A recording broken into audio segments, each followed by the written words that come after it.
Des survivants de la guerre des 6 jours survenus en 2000 dans la ville de Kisangani en République démocratique du Congo réclament 1 milliard de dollars de dédommagement. 2 décennies après, leurs indemnités restent impayées. C'est le dernier film du cinéaste congolais Dieudonné Amadi, extrait.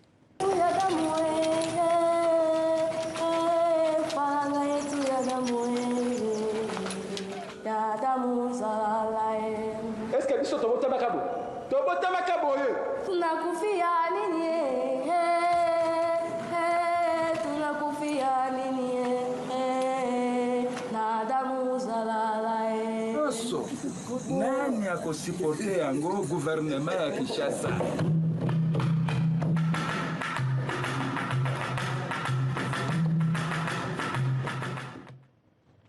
Et avec nous, Dia Mambou, bonsoir, critique de cinéma. Dia, dans ce film, le cinéaste congolais traite d'un épisode tragique de la RDC. Pouvez-vous nous pitcher ce film en quelques mots ?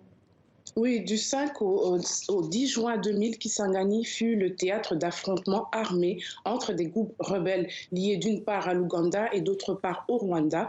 Depuis, l'association des victimes de la guerre des 6 jours lutte pour la reconnaissance de ce conflit sanglant et demande réparation pour les préjudices subis. En 2005, la Cour internationale de justice a pourtant reconnu ces crimes, mais depuis, le montant de l'indemnisation reste en cours de discussion. Après de longues années d'attente sous l'indifférence générale, les survivants ont décidé de monter dans la capitale pour aller faire entendre leur voix.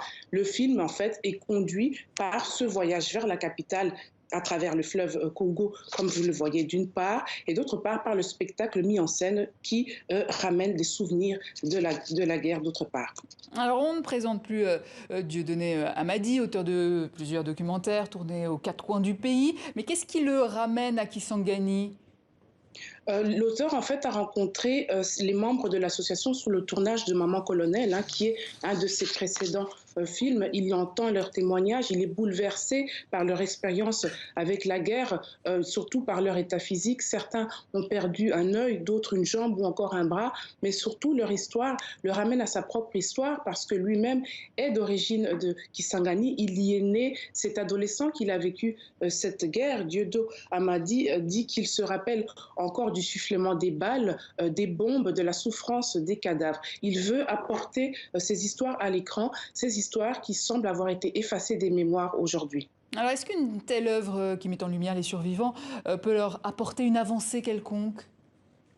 Alors, En route pour le milliard n'est pas un film misérabiliste. Le réalisateur ne cherche pas l'empathie ou la compassion du spectateur. D'ailleurs, il n'y a pas d'entrevue, il n'y a pas de commentaires. Il filme ses personnages en temps réel. Il filme les visages, les corps en mouvement, mais sans être intrusif pour autant. D'ailleurs, c'est une des caractéristiques de son œuvre générale, le cinéma direct. Ici, il aborde plutôt ce voyage comme une épopée, une aventure humaine où les protagonistes, bien qu'handicapés, sont déterminés à regagner leur dignité. Il les filme comme des héros, pleins de vie, solidaires, dans un esprit de résistance et d'optimisme. Dia Mambou, merci, critique de cinéma à la fin de ce jour.